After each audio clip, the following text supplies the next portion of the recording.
Hello friends, जय हिंद। स्वागत आपका आपके अपने चैनल होम ट्यूशन पे। दोस्तों, जैसा कि आप जानते हैं, पंजाब और हरियाणा हाई कोर्ट ने हरियाणा सीईटी ग्रुप सी के एग्जाम को रद्द किया और जो रिजल्ट है उसको भी पुनर्संशोधित करके दोबारा जारी करने का आदेश दिया। और हाई कोर्ट ने कहा कि जो 20 ग्रुप हैं उनके बच्चे जिनकी ज्वाइनिंग हो चुकी है उनकी ज्वाइनिंग तब तक कंटिन्यू रहेगी जब तक कि री एग्जाम ना हो और वो री एग्जाम में क्वालिफाई ना कर जाए। यानी जो 20 ग्रुप वाले बच्चे हैं जिनकी ज्वाइनिंग हो चुकी है, जो ड्यूटी पर हैं, उनको री एग्जाम देना पड़ेगा। अगर री एग्जाम में वो फेल हो जाते हैं तो उनको ड्यूटी से हटाया जाएगा, नहीं तो उनकी ड्यूटी कंटिन्यू रहेगी। लेकिन दोस्तों, पिछले कुछ दिनों से हरियाणा में लगातार यह माहौल बना हुआ है कि ग्रुप सी ग्रुप डी भर्ती परीक्षा का परिणाम हुआ रद्द, है ना। आपने देखा होगा डेली न्यूज़पेपर में जो हेडिंग बनती है उसमें ग्रुप सी के साथ साथ ग्रुप डी की भर्ती का भी जिक्र हो रहा है। और अभी कुछ दिनों से टीजीटी भर्ती को भी इसमें लपेट दिया गया है और लगातार अब न्यूज़पेपर की जो हेडलाइंस बन रही है उसमें ग्रुप सी के साथ साथ डी और टीजीटी भर्ती को भी शामिल किया जा रहा है। तो ऐसे में पूरी सच्चाई क्या है और क्या ग्रुप डी का परिणाम भी रद्द हो जाएगा? क्या जो बच्चे ज्वाइन कर चुके हैं, 11 मार्च को आपने ज्वाइन कर लिया होगा, तो उनकी ज्वाइनिंग रद्द हो चुकी है क्या?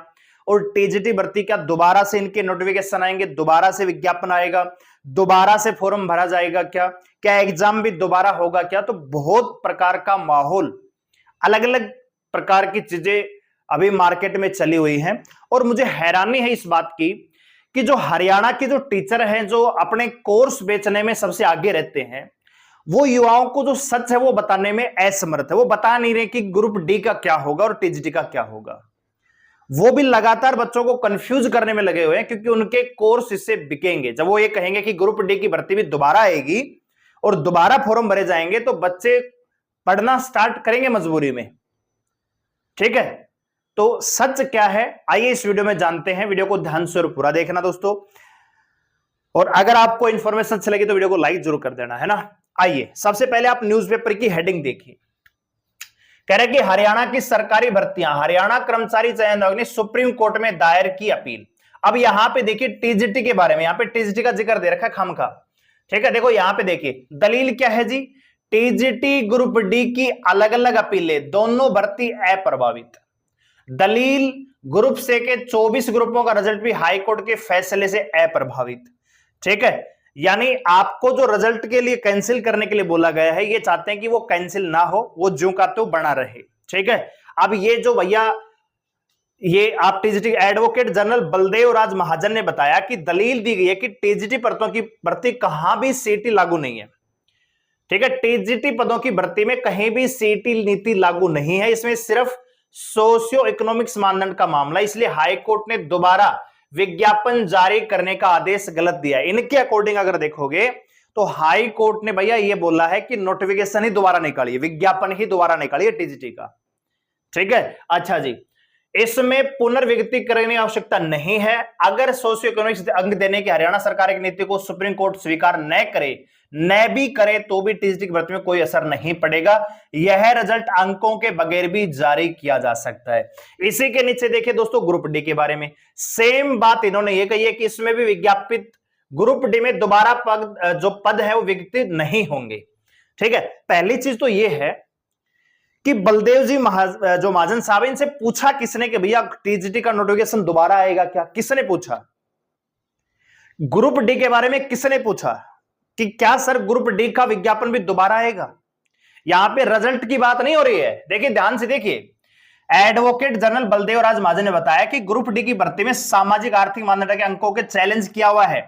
ग्रुप डी में दोबारा पद विकसित नहीं होंगे। ठीक है दोस्तों, यहां पे रिजल्ट की कोई बात ही नहीं है। आखिरी में लाइन दे रखी है कि अगर सुप्रीम कोर्ट अंक देने की नीति को स्वीकार न भी करे तो ग्रुप डी के घोषित रिजल्ट में कोई असर नहीं पड़ेगा। और ये न्यूज़पेपर क्या कह रहा है, ये पूछ क्या रहा है कि विज्ञापित यानी नोटिफिकेशन ही क्या दोबारा आएगा क्या? अच्छा जी, आगे देखिए ग्रुप सी के 24 ग्रुप का रिजल्ट भी अप्रभावित, हाईकोर्ट के दलील भी नहीं सुनी है। ठीक है, तो श्रुति महाजन ये भी इनके संबंधित हैं। आप देखिए आज की जो हेडलाइंस है, आज की क्या है जी, ग्रुप सी व ग्रुप डी के भर्ती परीक्षा परिणाम रद्द करने के फैसले को सुप्रीम कोर्ट में चुनौती। भैया वो पूरा का पूरा ऑर्डर मैंने देखा है, उसमें ग्रुप डी का कोई भी मतलब जिक्र नहीं है। ठीक है, ग्रुप डी भर्ती का कोई भी उसमें कहीं भी कोई सिंगल लाइन नहीं उस ऑर्डर में, और ना ही टीजीटी भर्ती का है। उसमें दिया गया है कि जो 5 नंबर आप दे रहे हो बच्चों को वो पूरी तरह से असंवैधानिक है और ये गलत है, इनको तुरंत प्रभाव से हटाया जाना चाहिए और इनको डाल दीजिए कूड़ादान में। According to high court order language के अकॉर्डिंग देखें तो देसी भाषा में उन्होंने कहा कि उनको उठा के कूड़े में डाल दो, 5 नंबर की कोई आवश्यकता नहीं है। दूसरी चीज है कि हाई कोर्ट ने यह कहा है कि जो 20 ग्रुप वाले बच्चे हैं, ग्रुप 56 कैंसिल हो चुका है वो तो आप जानते हैं। उन्होंने कहा था कि 20 ग्रुप वाले बच्चे हैं वो तब तक ड्यूटी पे रहेंगे जब तक कि इनका रिजल्ट पुनः, जो आपको पता है कि सीईटी प्री का रिजल्ट जो है उसमें बच्चों का 5 नंबर जिनको मिलते हैं 5 नंबर के साथ रिजल्ट आया हुआ है। तो इसमें हाई कोर्ट कहीं भी गलत नहीं है। उन्होंने कहा कि जो प्री का रिजल्ट है दोबारा निकालिए 5 नंबर के बिना सबका। अब दिक्कत क्या हो रही है दोस्तों, प्री में 2 बच्चे मान लीजिए, एक ए है दूसरा बी है भैया, ठीक है। अब दोनों के सीईटी में स्कोर भैया इसका भी 60 है इसका भी 60 है, लेकिन भैया इस बच्चे को +5 मिलते, ये 65 पे आ रहा है, ये बेचारा 60 पे आ रहा है।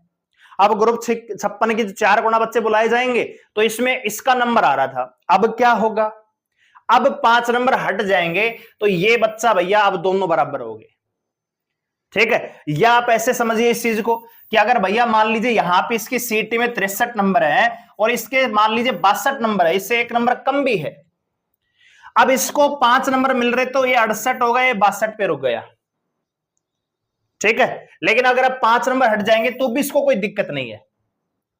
दिक्कत किनको होगी, जब मान लीजिए इनके नंबर हैं भैया 62 और इसके हैं 64, लेकिन इसको 5 नंबर मिले तो ये आ गया 67 पे, ये रह गया 64 पे। लेकिन अब जब नया रिजल्ट आएगा और जब 4 गुना बच्चों को बुलाया जाएगा तो ये भाई साहब हो जाएगा बाहर और ये जाएगा भैया पेपर देने के लिए, ठीक है। तो इसलिए कोर्ट ने बोला है कि जो ग्रुप सी का प्री का रिजल्ट है उसको दोबारा निकालिए 5 नंबर के बिना, क्योंकि बहुत सारे बच्चे ऐसे हैं जिन्होंने फेक 5 नंबर लेके ग्रुप सी का एग्जाम मेंस का दिया हुआ है, तो वो कहीं से भी गलत नहीं है। लेकिन दोस्तों मैं आपको आश्वस्त करना चाहूंगा कि ग्रुप डी की भर्ती जो बच्चे ज्वाइन कर चुके हैं उनकी ज्वाइनिंग पे 1% भी फर्क नहीं पड़ेगा। आपको निश्चिंत होने की आवश्यकता है, न्यूज़पेपर खुद से ही ये चीज बना रही है, ठीक है। इंटरव्यू में कुछ और बोला जाता है, ये खुद का मसाला तैयार करने के लिए कुछ और। देखिए यहां भी देखिए आधार पर दिए अंकों की ग्रुप सी और डी का मामला, ये मतलब ग्रुप सी के साथ साथ डी को भी उलझा रहे इस भर्ती में। यहां देखिए ग्रुप सी और डी के 53,000 पदों की भर्ती का परिणाम किया गया था रद्द, 23,000 कर्मियों पर आदेश से लटकी बर्खास्तगी की तलवार, ठीक है। इसमें भैया ग्रुप सी के 10,000 और ग्रुप डी के 13,000 पदों पर अंतरिम परिणाम की नियुक्ति दिया जा सकती है, ठीक है। तो ये इन्होंने कहा है और साथ में देखो इस न्यूज़पेपर ने टीजीटी भर्ती को भी लपेट दिया है, ठीक है। तो मैं आपको कहना चाहूंगा कि टीजीटी भर्ती और ग्रुप डी में कोई लंबा मामला नहीं है, उसमें सिर्फ 5 नंबर का मामला है, 5 नंबर हट गए हैं। आज ही सुप्रीम कोर्ट में आज ही सुनवाई है, तो हो सकता है कि आज ही जजमेंट आ जाए या अगले 1 सप्ताह के अंदर दूसरी डेट अगर मिलती है तो तुरंत इसमें कार्रवाई हो जाएगी। जून में ही मामला आपका सुलझ जाएगा, तो बहुत ज्यादा टेंशन लेने की आवश्यकता नहीं है। और जो ग्रुप डी वाले बच्चे हैं जो भर्ती हो चुके हैं, जिनकी ज्वाइनिंग हो चुकी है, आप निश्चिंत रहिए, आपका बाढ़ भी बाका नहीं होगा, ठीक है दोस्तों। आपका बाढ़ भी बाका नहीं होगा, आपको कोई दिक्कत नहीं है, कोई डरने की आवश्यकता नहीं है। लेकिन आपको थोड़े दिन पेशेंस रखना पड़ेगा।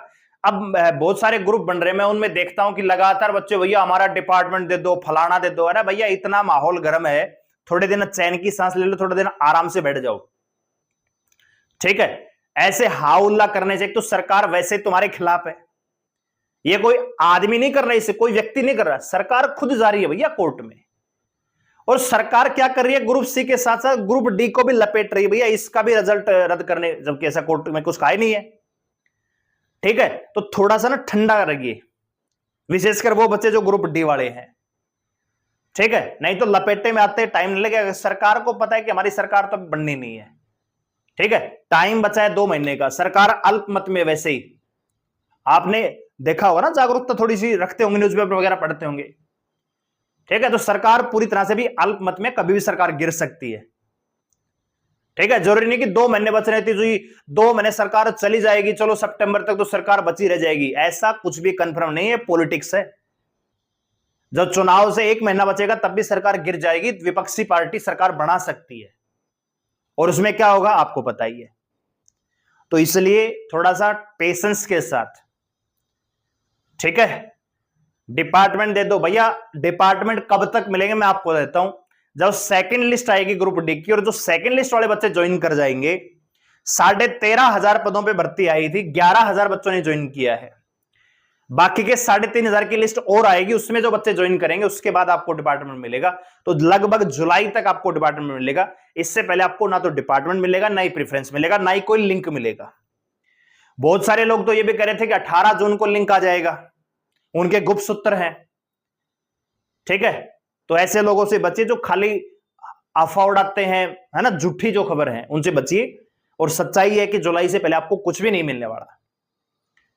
तो आपको आराम से बैठना है, ज्यादा हौला करने की आवश्यकता नहीं। और जब तुमको बुलाया जाए, जब तुमको कहा जाए, इसीलिए मैं वीडियो नहीं बनाता हरियाणा के ऊपर, ठीक है, क्योंकि घर में पड़े पड़े, बिस्तर में पड़े पड़े गाली गलौज कर देते हो, कमेंट में नेगेटिव बोल जाते, तब तुमको बोला जाए कि पंचकुला पहुंचो तो वहां नहीं तुमसे जाया जाता। जब तुमको बोलो ट्विटर कैंपेन करो तो वो तुमसे होता नहीं, ठीक है। तो भाई ऐसे नहीं चलता है ना। तो फिर हम वीडियो में इसलिए नहीं बनाता, खाम का तुम्हारी गाली क्यों सुनी, तुम्हारे बाप का लेके थोड़ी खा रखा हमने।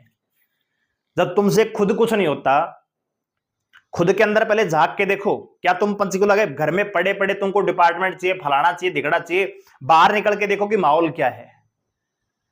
बाहर का माहौल यह है कि सरकार कभी भी गिर सकती है और सारी की सारी भर्तियां क्रैश भी हो सकती हैं, ठीक है। जैसे ही नई सरकार बनेगी, मान लीजिए विपक्षी पार्टी की सरकार बनेगी, तुरंत कहेगी भैया सीईटी सौदा खत्म करो, ये सारी की सारी चीजें। क्या है ये लफड़ा? तो तुम्हारी 4 साल की जो मेहनत है, जो तुमने पढ़ाई की, कोचिंगों में पैसा फूका, टाइम इन्वेस्ट किया, पेपर दिया, सारी की सारी चीजें ना धरी की धरी रह जाएंगी। इसलिए आराम से ना थोड़ा सिला के खा लो। और जो तुमको बोला जाए कि वहां आओ, यहां आओ, बहुत सारे हरियाणा के यूट्यूबर बहुत अच्छा काम कर रहे हैं। पंचकुला तुमको बुलाया, तुम नहीं गए, ठीक है। तो फिर घर बैठे बैठे ना सारी चीजें नहीं मिलती। तो खाली कमेंट में नेगेटिव करने से तेरे कुछ नहीं होता, ये ऐसे कुछ करने से कुछ नहीं होता है ना। तो आराम से पढ़ा, आराम से बैठा रहो। ना कुछ कर सकते हो तो दूसरों को नेगेटिव करने की आवश्यकता नहीं है, ठीक है। और जो सच है वो आपको मैंने बता दिया है। ग्रुप डी जुलाई से पहले कुछ नहीं मिलेगा, टीजीटी जुलाई से पहले कुछ नहीं आने वाला। हालांकि आप लोग सेफ हो, ठीक है, दोबारा नोटिफिकेशन नहीं आएगा, इसमें कोई नई बात नहीं है। लेकिन न्यूज़पेपर है, इनको मसाला चाहिए, तो ये थोड़ा सा बना रही है। शुरू से ही जब से उठ रहा है तब से कह रहे हैं कि ग्रुप डी की भर्ती भी रद्द होगी। ऐसा कुछ भी नहीं है। खाली ग्रुप सी, ग्रुप 56-57 को लेकर सरकार कोर्ट में नहीं गई है, यानी वो कैंसिल ही है, उनका पेपर दोबारा ही होगा। 20 ग्रुप को लेकर सरकार कोर्ट में गई है। तो 20 ग्रुप की सुनवाई आज है सुबह 11 बजे। देखते हैं क्या डिसीजन आता है, क्या डिसीजन आएगा कि नहीं आएगा, वो अपडेट हम आपको देंगे। फिलहाल वेट कीजिए, थोड़ा इंतजार कीजिए और थोड़ा सा पेशेंस रखिए। अभी जल्दबाजी करोगे तो बहुत ज्यादा नुकसान हो सकता है, क्योंकि सरकार और विपक्ष दोनों भी अलर्ट पे हैं, ठीक है। सरकार अल्पमत में है और विपक्ष पूरी तरह से चौकन्ना है कि जैसे ये टेस्ट में फेल होते हैं तुरंत सरकार बना दो, इनकी गिरा दो। न्यूज़पेपर पढ़ते होंगे ना आप, थोड़ी सी अवेयरनेस लो क्या चल रहा है, ठीक है। और थोड़ा पेशेंस रखो। उम्मीद करता हूं समझ में आया होगा, क्योंकि मुझे अपना कोर्स नहीं बेचना आप लोगों को, ताकि आपको झूठी बात बताऊं कि भैया ये भी हो जाएगा, ये भी हो जाएगा, आइए हमारे कोर्स में, ये कुछ नहीं होने वाला। अब भी हो सकता है कि अगले 5-7 दिन में सरकार गिर जाए और सारी की सारी चीज धरी की धरी रह जाएंगी, ठीक है। तो थोड़ा सा पेशेंस। अभी इतने दिन आपने संघर्ष किया है, मानते हैं कि सरकार ने कुछ नहीं किया आपके लिए, ना आपको नौकरी दी, ना पेपर करवाया, कुछ नहीं करवाया। लेकिन अभी जो चीजें चली हुई, क्योंकि सरकार अब चाहती है कि अगले 3 महीने में, सितंबर अक्टूबर तक जो बची हुई भर्तियां ये सारी की सारी बढ़िया तरीके से कंप्लीट, कम से कम जो 20 ग्रुप वाले बच्चे हैं जो ज्वाइन कर चुके हैं, उनकी ज्वाइनिंग पे कोई तलवार ना लटके। ग्रुप डी की जो भर्ती है वो पूरी तरह से सेफ रहे। टीजीटी की भर्ती को भी पूरी तरह से सेफ तरीके से करवाया जा सके, सरकार इसी पक्ष में फिलहाल, ठीक है। ताकि कल को इनकी सरकार गिरती भी है तो भी आपको नुकसान ना हो। तो जबरदस्ती लक्कड़ करने की आवश्यकता नहीं है, नहीं तो नुकसान केवल आपका होगा। सरकारें आती है जाती हैं, विधायक कोई बन गया, अगर वो अगली बार विधायक नहीं भी बनेगा तो उसको पेंशन मिल जाती है। पेंशन भी लाखों रुपए में होती है। तुमको क्या मिलेगा? कुछ नहीं मिलेगा। इतने साल तुमने संघर्ष किया, मेहनत की, कोचिंग वगैरह की, टाइम, कुछ नहीं मिलेगा। बेरोजगार के बेरोजगार रह जाओगे, ठीक है। तो इसलिए अभी थोड़ा पेशेंस रखिए। इतने दिन अभी आप ठहर चुके हैं, अभी थोड़ा पेशेंस रखिए। जब तुमको बुलाया जाए कि वहां पूछो, थोड़ा सा आंदोलन वगैरह करना है, सरकार को थोड़ा अवेयर करना है कि भैया हमारी तरफ भी देखो, तब वहां जाते नहीं हो। ठीक है, ट्विटर कैंपेन करने के लिए बोले तो ट्विटर तुमसे ट्वीट नहीं होता घर पड़े पड़े, तो फिर फायदा क्या है ना। तो अगर स्टूडेंट एकता नहीं होगी, आपके अंदर एकता नहीं होगी, तो सरकार भी इस चीज को समझती है और विपक्ष भी इस चीज को समझता है कि हरियाणा के युवाओं को रोजगार नहीं चाहिए, इनको बस घर पड़े रहो। ठीक है, दिल्ली का 2 GB इनको नेट दे दो, ये पड़े रहेंगे। ठीक है, तो ये चीज है भैया। आरआरबी एएलपी वाले जो बच्चे हैं, उन्होंने ट्विटर कैंपेन कर करके वैकेंसियां 5000 से बढ़ा के 18000 करवा ली। तुमने क्या करवाया? टीजीटी भर्ती वाले जो बच्चे थे वो नंगे होके सड़कों पे गर्मी में दौड़ के गए, है ना, पंचकुला तक गए वो नंगे होके गर्मी में 47 डिग्री तापमान में, तब भी उनका रिजल्ट नहीं आया। क्यों? क्योंकि उनकी संख्या कम थी, 150 बच्चे थे भैया, जबकि 7000 से ज्यादा पदों पे भर्ती होने वाली टीजी, 150 बच्चे आंदोलन कर रहे हैं, तो 150 को तो वैसे लठ मार के भगा देंगे। वही चीज कल हुई, आप लोगों को ग्रुप डी ग्रुप सी के लिए पंचकुला बुलाया, 100 बच्चे थे सारे, कुल मिला के 100 बच्चे, 100 से ज्यादा नहीं थे। तो 100 तो फिर वैसे ही बोला कभी इकट्ठे हो सकते हैं, इनको मारो लठ। आंदोलन अगर करना है और सरकार को अगर जगाना है, तो कम से कम 1000 बच्चों की स्ट्रेंथ अगर वहां पहुंचेगी तो सरकार पे दबाव बनेगा। तुम आ रहे हो 100-200 को भी बार बार कह के बुलाना पड़ता था। तो भैया अपने अंदर एकता रखिए। बाकी सारी चीजें मैंने बता दी, उम्मीद करता हूं आपको समझ में आ गया होगा। वीडियो अच्छे लगे तो वीडियो को लाइक करें, शेयर करें, और जो भी आपका इस पे टिप्पणी है एक सभ्य भाषा में कमेंट जरूर करिएगा। धन्यवाद, जय हिंद।